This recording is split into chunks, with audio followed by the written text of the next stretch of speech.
The shadow অডিওগ্রাম চ্যানেলে সকল শ্রোতা বন্ধুদের স্বাগত। আজকে আমি লীলা মজুমদারের লেখা একটি গল্প মন্দাকিনীর প্রেম কাহিনী এটি পাঠ করব। গল্পটি সম্পূর্ণরূপে প্রাপ্তবয়স্কদের জন্য। গল্পটি ভালো না লাগলে দয়া করে এড়িয়ে যাবেন। আর গল্পটি ভালো লাগলে অতি অবশ্যই আমাদের চ্যানেল দ্য শ্যাডো অডিওগ্রামকে সাবস্ক্রাইব করে আমাদের পাশে থাকবেন। তাহলে শুরু হচ্ছে আজকে আমাদের গল্প মন্দাকিনীর প্রেম কাহিনী। প্রেমের এমন একটা অবাধ্য ভাব আছে, তার জন্য ভীষণ আয়োজন করে প্রতীক্ষা করলে তার দর্শন মেলা দায়। কিন্তু যখন তার আগমন কেবলমাত্র অপ্রত্যাশিত নয়, অসুবিধাজনকও বটে, তখন সে ত্রিভুবন জুড়ে বসে। মন্দাকিনীও এই ধরনের একটা ঘটনায় জড়িত হয়েছিল। যতদিন পুষ্পিত লতার মতন তার জীবনে প্রথম যৌবনের সুরভি লেগেছিল এবং মর্মরিত বেণুকুঞ্জে কোকিল কণ্ঠের মতন তার মনের কোণে কোণে অনাগত বনমালীর বাঁশরি বেজেছিল, ততদিন ধরে সে কল্পনা নেত্রে তার প্রিয়তমের অতি প্রত্যক্ষ মূর্তি দেখতে পেত। বেশ দীর্ঘ গৌরবর্ণ দেহখানি, ভ্রমরকৃষ্ণ কোকড়া চুল, হরধনুকে হার মানিয়ে দেয় যযুগল, অধরষ্ঠে কোমল কঠিন অপূর্ব সমাবেশ কিংবা বঙ্কিম গ্রীবা, বাঁশির মতো নাসিকার ডান পাশের নিচের দিকে ভুবন ভোলানো ছোট একটি কালো কুচকুচে তিল, দাড়ি গোঁফ কামানো, কণ্ঠস্বরে কখনো বজ্রনিঘোষ শোনা যায়, কখনো বা কলনাদিনী স্রোতস্বিনীর কথা মনে পড়ে। পরিধানে কখনো বা সাদা ধুতি চাদর, কখনো বা সুবিন্যস্ত গ্রে রঙের পাশ্চাত্য বেশ শোভা পায়। এই আশ্চর্য ব্যক্তি মানস লোকে হয়। জ্যোৎস্না নিশীথে বিজন বেণুকুঞ্জে কিংবা বর্ষা সন্ধ্যায় বসবার ঘরের স্তিমিত দীপালোকে মন্দাকিনীর কানে কানে যে কত রোমাঞ্চকর মধুবর্ষণ করত তার লেখাজোখা নেই। অবশেষে একদিন মন্দাকিনীর ঈষৎ কম্পমান বাঁ হাতখানা ধীরে ধীরে নিজের করকমলে তুলে নিয়ে নীল মখমলের ছোট বাক্স খুলে নক্ষত্রজল এক হীরের আংটি পরিয়ে দিল এবং মন্দাকিনীর রক্তিম অধরে এর বেশি কল্পনা করার ক্ষমতা মন্দাকিনীরও ছিল না। তাছাড়া এতেই তার এমন শিহরণ লেগে যেত যে সে রাত্রে চোখে আর ঘুম আসতো না। বলা বাহুল্য, এই সকল রোমাঞ্চকর ঘটনাবলীর মধ্যে মন্দাকিনীর পরনে থাকত সুযোগ্য নীল শাড়ি, সোনালি তার আঁচল। দুঃখের বিষয়, এমন সুপ্রকাশ যার রূপ, সেই ব্যক্তি চিরকাল মন্দাকিনীর আগ্রহ পিপাসু নয়নযুগলকে ফাঁকি দিয়ে যেতে লাগল। কত যে বর্ষা সন্ধ্যা, কত যে জ্যোৎস্নাময় নিশীথ বিফল হয়ে যেতে লাগলো তার কোনো হিসেব নেই। শেষ পর্যন্ত মন্দাকিনী তার দুর্লভ আদর্শটিকে ধরাছোঁয়ার গোচর করবার দুরাশায় তাকে অনেকটা খর্বও করে এনেছিল। তার অমন সুঠাম দেহের দৈর্ঘ্য থেকে 2-4 ইঞ্চি ছেঁটে দিয়ে তার ওই ঔজ্জ্বল্য গৌরকান্তিতে একটুখানি শ্যামলের ছোপ ধরিয়ে তার দাড়িকে শেষ পর্যন্ত না মঞ্জুর করে তার গোপ সম্বন্ধে একটু উদার হয়ে তাকে প্রায় সাধারণত্বের কোটায় এনে ফেলেছিল। তবুও তার দিশা পাওয়া যায়নি। একটি সুকোমল নারীর হৃদয়ে তার জন্য এত সম্ভার রক্ষিত আছে, তবু যদি সেই নরাধম অনুপস্থিত থাকে তবে সে কোনো রকম সহানুভূতিরই যোগ্য নয়, অযোগ্য। একথা জেনে অবশেষে একদা নির্দয়ভাবে স্বহস্তে তাকে প্রিয়তমের সিংহাসন থেকে বিদায় দিল। এমনকি মনে মনে তাকে আহাম্মক আখ্যা দিতেও কুণ্ঠাবোধ করল না। তবু মাঝে মাঝে নির্জন নিশীথে তার মনের সংসার দোলা লাগত, আর ওই শূন্য সিংহাসনখানা অন্ধকারে হাহাকার করত। সময় কিন্তু লঘুপথে চলে যেতে লাগলো, আর মন্দাকিনীর যৌবন থেকে একটু একটু করে মধু চুরি করে নিতে লাগলো। মন্দাকিনী এতদিন অলস ছিল না। ধীরে ধীরে অনেক বিদ্যাকে, অনেক ললিত কলাকে আয়ত্ত করে ফেলেছিল। তার কাঁচা রূপের সাজ আভরণে আস্তে আস্তে অভিজ্ঞ সুরুচির পরিচয় পাওয়া গেল। সে রূপসীও নয়, কুরূপাও নয়, দুইয়ের মাঝামাঝি এমনটি, যার মাধুর্য দেখা মাত্র চোখে পড়ে না, কিন্তু মন দিয়ে খুঁজলে সুপ্রকাশ হয়ে পড়ে। যত দিন যেতে লাগলো তার কথায়, ভঙ্গিতে, সজ্জায়, এমনকি কবরী রচনাতেও একটা তীব্রতা প্রকাশ পেল, যার মাধুর্য মধুরের চেয়েও তিক্ত বেশি, রৌদ্রবর্ণ। বহুমূল্য সুরা যেমন বেশি দিন রেখে দিলে তিতিয়ে যায়, আর নিয়ত তার কানে বাজতে লাগলো কালের রথের চাকার ধ্বনি। জীবনটাকে যখন শূন্য বোধ হবার আশঙ্কা হলো, মন্দাকিনীরও সুবুদ্ধি হলো। হৃদয়ের সমস্ত অপার্থিব প্রেমরাশি একজন অনাগত মানুষের চরণ থেকে অপসারিত করে সে সহজে আয়ত্ত বস্তুর ওপর তা ন্যস্ত করল। বস্তুর পোষমানা ভাবটা তাকে নিগূঢ়ভাবে আকর্ষণ করতে লাগল। সে ভালোবাসল প্রাচীন ও আধুনিক চিত্র, পুঁথি, বাসন, সূচিকর্ম, নকশা দেওয়া হাতে বোনা পর্দা, মিনে করা চৌকি, এমন আরও কত কি। সৌন্দর্যের যে এমন একটা মোহিনী শক্তি আছে যে তাকে অর্থ দিয়ে কেনে, তাকেও সে নক্ষত্রলোকে নিয়ে যায়। যা কিছু সুন্দর, সৌন্দর্যই তার সার্থকতা। তার আর কোনো গুণের প্রয়োজন নেই, সে নয়নানন্দ। তার কাছে আর কিছু প্রত্যাশা করলে তার প্রাণময় পরিপূর্ণ রূপরাশি অর্থহীন বিলাসে পরিণত হয়ে যাবার আশঙ্কা আছে। যে কেউ সৌন্দর্য উপভোগ করতে জানে না, কিন্তু মন্দাকিনী জানত। তাই তার বারবার হতাশ হয়ে যাওয়ার হৃদয় মরুভূমি না হয়ে গিয়ে নিত্য নতুন রসের উৎসের সন্ধান পেল। সৌন্দর্যের উপাসকের যে অনাবিল অবসর ও অজস্র অর্থের প্রয়োজন, যে দুষ্ট শনি মন্দাকিনীর পিছু নিয়েছিল, সে একদিন সে সকল হরণ করে নিল। মন্দাকিনীর সৌন্দর্যের উপাসনা তখনকার মতো বন্ধ করে দিল। সৌন্দর্যের সামগ্রীগুলোকে এবাড়ি ওবাড়ি বাক্সবন্দি করে কেমন যেন এক মাস্টারি জোগাড় করে দার্জিলিং চলে গেল। দার্জিলিংয়ে গুছিয়ে বসল। চারদিক চেয়ে মন্দাকিনী দেখল হিমালয়ের কোলে কোলে রডোডেন্ড্রন গাছের সারি, কিন্তু তার একটিরও উদ্ধত শাখার রাঙা পুষ্পস্তবকের নাগাল পাওয়া যায় না।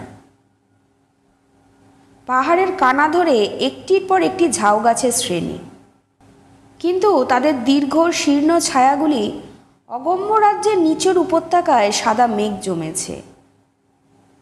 সেখানে পৌঁছানো অসম্ভব।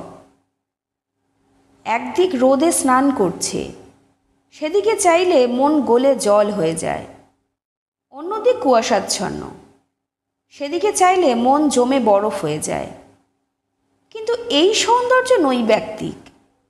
একে মন্দাকিনীর সেই জয়পুরী চৌকির মতন কোলের কাছে টেনে নেওয়া যায় না, বরং একে বেশিক্ষণ দেখলে মনে একটা নিষ্কাম বৌদ্ধভাব জন্মায়। ঠিক এই সময় জগৎটা মন্দাকিনীর কাছে যখন অকিঞ্চিৎকর হয়ে আসছিল, তখন সে এক ম্লান গোধূলির আলোতে ডাক্তার চ্যাটার্জির খুদে বাড়িখানা আবিষ্কার করল। পাহাড়ের গায়ে একটুখানি অপরিসর জমির ওপর, সত্যি কথা বলতে কি খানিকটা শূন্য মার্গে, লোহা ও ইট কাঠের ওপর ধৃত হয়ে অতি বিপজ্জনকভাবে কায়ক্লেশে মধ্যাকর্ষণ শক্তির বিরুদ্ধে প্রবল সাক্ষ্য দিয়ে কোনো গতিকে বাড়িটি দাঁড়িয়ে দাঁড়িয়ে মন্দাকিনীর হৃদয়ে তার মায়াজাল বিস্তার করল। এক মুহূর্তে তার চোখে পৃথিবীর রং বদলে গেল। তার যে মন দূর বনান্তরালে দৃষ্টি নিবদ্ধ করে পদাঙ্গুলির অগ্রভাগে নির্ভর করে দুই পক্ষ বিস্তার করে বিহঙ্গের মতন উড়ে যাচ্ছিল, সে আবার পাখা বন্ধ করে কুলায় ফিরে এলো। চর্মচক্ষে মন্দাকিনী দেখল বহু বর্ষের বৃষ্টির ধারায় রং ওঠা, কাঁচে মোড়া, বিবর্ণ সবুজ পর্দা ঘেরা ছোট দোতলা বাড়ি, ভাঙা কাচের অন্তরালে দৃশ্যমান ধূলিমলিন মনোমোহিনী কাঠের সিঁড়ি, পশ্চিম দিকের ঝাউ গাছ তাদের আলম্বিত ছায়াগুলিকে দেওয়ালের ওপর ফেলেছে। সামনের শান বাঁধানো জমির ধারে ধারে বিভিন্ন ধরনের গাছ, জেরেনিয়াম গাছ, আর তাদের পদপ্রান্তে প্রিমরোজ ও ভায়োলেটা। কোথাও একটা ফুল ফোটেনি, এবং কখনো ফুটবে কি না তাও সন্দেহ। জনমানুষের সাড়া নেই। এই শূন্য বাড়িখানা মন্দাকিনীর হৃদয়কে এক নিমেষে গ্রাস করল। সে তার মাস্টারনি সুলভ গাম্ভীর্য ভুলে গিয়ে গেট খুলে অনধিকার প্রবেশ করল এবং অমার্জনীয়ভাবে পায়ের আঙুলের ওপর দাঁড়িয়ে ছেঁড়া পর্দার ফাঁক দিয়ে ঘরের ভিতর দেখল। গদিমোড়া প্রাচীন ও সুশ্রী আসবাবে ধুলো জমেছে। তারপর ওই বাড়ি তাকে জাদু করল। অনেক দিন পর সে তার মিনে করা বাসন ইত্যাদির দুঃখ ভুলে গেল। সমস্ত দিনের কর্মব্যস্ততা অসহ্য মনে হতো। বিকেলবেলা ওই রং ধোয়া বাড়ির কাছে সে নিজেকে খুঁজে পেত। দিনের পর সপ্তাহ, সপ্তাহের পর মাস এইভাবে গড়িয়ে গেল। মন্দাকিনী মনে মনে বাড়িখানাকে মেজে ঘষে ফেলল।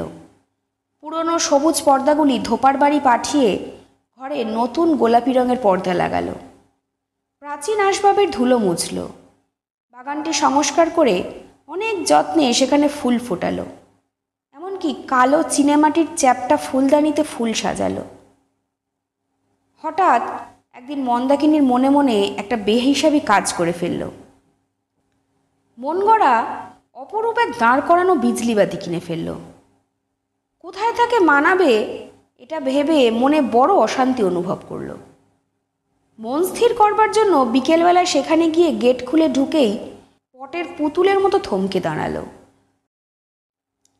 আধময়লা ছাই রঙের প্যান্টেলুন, গলা খোলা নীল রঙের শার্ট আর কালো পশমের গেঞ্জি গায়ে একজন লোক ঝাঁঝরি হাতে মরা ফুল গাছে জল দিচ্ছে। তার মুখের ডান পাশে প্রাচীন পাইপ, এবং দেখা মাত্র বোঝা যায় যে 3 দিন খোরকর্ম হয়নি। রান্নাঘরের খোলা জানলা দিয়ে অশুদ্ধ তেলের গন্ধ ভেসে আসছে। সেই ব্যক্তি মুখ থেকে পাইপ সরিয়ে হাত থেকে ঝাঁঝরি নামিয়ে অবাক হয়ে দেখল। গেটের ওপর হাত রেখে বছর 30 বয়সের একজন শ্যামবর্ণ মহিলা বেশতলতার মতন কাঁপছে। তাকে বিপন্ন মনে করে কাছে যেতেই সে একটু অপ্রতিভ স্বরে বলল, আমি রোজ আসি। ডক্টর চ্যাটার্জি বললেন, বাড়ি আর বাগানের অবস্থা থেকে তার পরিচয় পেয়েছি। তাইতে মন্দাকিনীর একটু রাগ হলো এবং রোষকষায়িত নেত্রে ঝাঁঝরিখানা নিয়ে যে গাছে ডাক্তার চ্যাটার্জি একবার জল দিয়েছেন তাতে আবার জল দিতে লাগলো। আর ডাক্তার চ্যাটার্জি পাইপটা আবার মুখে দিয়ে প্রসন্ন চিত্তে মস্ত একটা গাঁত ছাটা কাঁচি তুলে নিলেন। এমনি করে মন্দাকিনীর মন আর মন্দাকিনীর মনোবার মাঝে একটা অন্তরাল রচনা হলো। ডাক্তার চ্যাটার্জির মধ্যে নয়নলোভন কোনো গুণ প্রকাশ পেল না, যা বিন্দুমাত্র চিত্তাকর্ষণ করে। এমনকি চিত্তাকর্ষণ করবার বিন্দুমাত্র ইচ্ছাও দেখা গেল না তার। কোনো সুদূর মহানগরীর ছায়াময় খ্যাতি তার নামের সঙ্গে জড়িত ছিল। তার বিষয় অদম্য কৌতূহল ছাড়া মন্দাকিনীর মনের কোনো ভাবান্তর ঘটল না। যৌবনে তার স্বপ্ন দেখা সেই পুরাতন প্রিয়তমের ইতিবৃত্ত মন্দাকিনীর জানা ছিল না। সে ধনী কি নির্ধন, কোনো কাজকর্ম করে কি ঘরে বসে থাকে, এই সকল অতি তুচ্ছ তথ্য জানবার প্রয়োজনই তার মনে আসেনি। সে দ্বিধাবিহীন চিত্তে দর্শন মাত্রেই তার গলায় বরমাল্য দিয়েছিল। কিন্তু ডাক্তার চ্যাটার্জি সম্বন্ধে তার জিজ্ঞাসার অন্ত ছিল না। 1 মাস কাল সময়, অশেষ ধৈর্য ধারণ এবং সমস্ত ছোট বাগানখানার আমূল সংস্কারের পর মন্দাকিনী জানল তার বয়স 40, অবিবাহিত, ধর্মবিরোধী, কিন্তু ভগবানের অস্তিত্ব সম্বন্ধে একটু একটু সন্দেহ আছে। দৈর্ঘ্য 5 ফুট 11 ইঞ্চি, ওজনের কথা প্রকাশ করতে অনিচ্ছুক। সৃজনসুলভ নানা চাতুরী অবলম্বন করে মন্দাকিনী তাকে দিয়ে নতুন গোলাপি পর্দা কেনালো, দরজা জানলায় সবুজ সাদা রং লাগালো, গেটের পাশে চেরি গাছের কলম বসালো। এমনি করে মন্দাকিনীর স্বপ্ন ফুলের মতন ফুটতে লাগলো। এমন সময় হঠাৎ একদিন সন্ধেবেলা মন্দাকিনী আবিষ্কার করলো ইডেনে সর্প প্রবেশ করেছে। কে একজন অতি তরুণী, তনুদেহে সবুজ জর্জেটের শাড়ি অপরূপ করে জড়িয়ে কালো কোঁকড়া চুলগুলিকে মাথার উপরে অভিনব রুচিতে চূড়ো করে বেঁধে ডাক্তার চ্যাটার্জির স্কন্ধ অবলম্বন করে অতি রক্তিম ঠোঁট দুখানিকে ঈষৎ আলগা করে হিমালয় দেখছে, আর তার সর্বাঙ্গ থেকে মাধুরী ঝরে পড়ছে। এইটুকু মাত্র, কিন্তু মন্দাকিনীর হৃদয় বিকল হলো। তড়িত পদে সেখান থেকে সে ফিরে গেল। তার মানসচক্ষের সম্মুখে ওই মেয়েটি তার সবুজ জর্জেটের আঁচলখানা মেলে দিয়ে এমন একটা শ্যামল অন্তরাল সৃষ্টি করল, যাকে ভেদ করে মন্দাকিনীর লুব্ধ চোখ আর সেই ছোট বাড়ি কি তার মালিককে আর দেখতে পেল না। মন্দাকিনীর হৃদয়ে জীবনে এই প্রথম ঈর্ষা জন্ম নিল, এবং তার সবুজ চোখের কাছে সমগ্র জগৎখানা বিষময় হয়ে উঠল। যেখানে কোনো দাবি নেই সেখানে নৈরাশ্যের জ্বালা সব থেকে তীব্র, কারণ তার কোনো প্রতিকার হয় না। মন্দাকিনী নিজেকে শত শত গঞ্জনা দিল। তার কোনো অনুযোগের কারণই নেই। ডাক্তার চ্যাটার্জির বাড়িতে তার যে কোনো অতিথি আসুক না কেন, মন্দাকিনীর তাতে কি? কিন্তু তবুও দার্জিলিংয়ের হিমুক ঝটিকা একেবারে হৃদয়ে গিয়ে প্রবেশ করল তার ব্যথিত দৃষ্টি হিমালয়ের পুঞ্জিত রূপরাশির মধ্যে কোনো দিন কোনো কোমলতা খুঁজে পায়নি, আজও পেল না। 1 সপ্তাহ কাল উত্তরবিহীন আত্মজিজ্ঞাসার পর মন্দাকিনী আবার ডাক্তার চ্যাটার্জির সমীপে উপস্থিত হল। আর তার কোনো আশঙ্কা নেই, মন তার বর্ম পড়েছে। নৈরাশ্যের গভীরতম অতলে যে ডুব দিয়েছে, সে আবার চোখে আলোর রেখা দেখতে পায়। সে ঔদাসীন্যের চন্দ্রলোক শীতল সুন্দর। মন্দাকিনী তাই সাহসে বুক বেঁধে দৃষ্টিতে ত্যাগের মহিমা নিয়ে ডাক্তার চ্যাটার্জির সমীপে উপস্থিত হল। দেখল দরজা জানলা খোলা হয়নি, ফুল গাছে জলও দেওয়া হয়নি। উদাসী মনের ওপর উদ্বেগের কালো ছায়া নেমে এলো। যাকে ত্যাগ করা যায় তার মঙ্গল কামনা করাতে তো কোনো বাধা নেই। কম্পিত পদক্ষেপে সিঁড়ি দিয়ে উপরে গিয়ে মন্দাকিনী দেখল শোবার ঘরে পর্দা ওঠানো, জানলা বন্ধ, শাঁসিতে ধুলো, এবং টেবিলে বই, ড্রেসিং টেবিলে বই, আরামকেদারায় বই, আরামকেদারার নিচে বই, পাশে বই, পিছনে বই, মোড়াতে বই, জলচৌকিতে বই, এবং মেঝের গালিচাতে রাশি রাশি দেশি ও বিলেতি বই। স্প্রিংযুক্ত লোহার খাটে বাদামি রঙের কম্বলে ঢাকা রোগ পাণ্ডুর মুখে ডাক্তার চ্যাটার্জিকেও দেখা গেল। আবেগের আতি সাহায্যে মন্দাকিনীর বাকরোধ হলো। ডাক্তার চ্যাটার্জি হাত থেকে রিলিজিও মেডিচিখানা নামিয়ে প্রসন্ন দৃষ্টিতে তাকালেন। মন্দাকিনী নির্বাক রইল। তার অভিজ্ঞতা মতে মনে যার অভিমান নেই তার মনে স্নেহ প্রেমের লেশমাত্রও নেই। মন্দাকিনীতেই হতাশ হলো, কিন্তু তার উৎকর্ণ মন মুহূর্তের মধ্যে নৈরাশ্যের চেয়ে ঘরের অপরিচ্ছন্নতা নিয়েই বিব্রত হয়ে পড়ল। সে আয়নার সামনে গিয়ে প্রথমে নিজের কেশবেশ সংস্কারের পরে রুমাল দিয়ে ওই আয়না সংস্কারে মনোনিবেশ করল। শান্ত কণ্ঠে ডাক্তার চ্যাটার্জি বললেন, আমার ভাগ্নি এসেছিল, তোমায় দেখাতে পারলাম না মন্দাকিনী। মন্দাকিনী এর উত্তরে কি বলবে ভেবে পেল না। ভাবল হয়তো মন্দাকিনীর মনোভাব সম্বন্ধে ডাক্তার চ্যাটার্জির কোনো কৌতূহলই নেই। হঠাৎ রুমালের আঘাতে ছোট্ট একটা জিনিস মাটিতে পড়ল। মন্দাকিনী অপ্রতিভ হয়ে তুলে নিয়ে দেখল একটি নক্ষত্রজল হীরা বসানো মেয়েদের আংটি। চোখ তুলতেই ডাক্তার চ্যাটার্জির ঈষৎ ক্লান্ত চোখে দৃষ্টি নিবদ্ধ হলো। ডাক্তার চ্যাটার্জি স্নিগ্ধ স্বরে বললেন, আমার মায়ের বিয়ের আংটিটা মনে করেছি তোমার হাতে মানাবে। এই কথা বলে পরিয়ে দেবার বিন্দুমাত্র উদ্যোগ না করে উৎসুক দৃষ্টিতে চেয়ে রইলেন। মন্দাকিনী শেষ পর্যন্ত আংটিটা নিজেই পরল, আর দুটি মুক্তোর মতন 2 বিন্দু অশ্রু আস্তে আস্তে গাল বেয়ে গড়িয়ে পড়ল। ডাক্তার চ্যাটার্জির নিকোটিন রঞ্জিত ডান হাতখানি মন্দাকিনীর ক্ষীণ মণিবন্ধে নিবদ্ধ হল, আর সেই সঙ্গে মন্দাকিনী অনুভব করল তার হৃদয়ের সকল রুদ্ধ বাতায়নগুলি একে একে খুলে গিয়ে সূর্যালোক আর দক্ষিণ বাতাস যুগপৎ সেখানে প্রবেশ করল।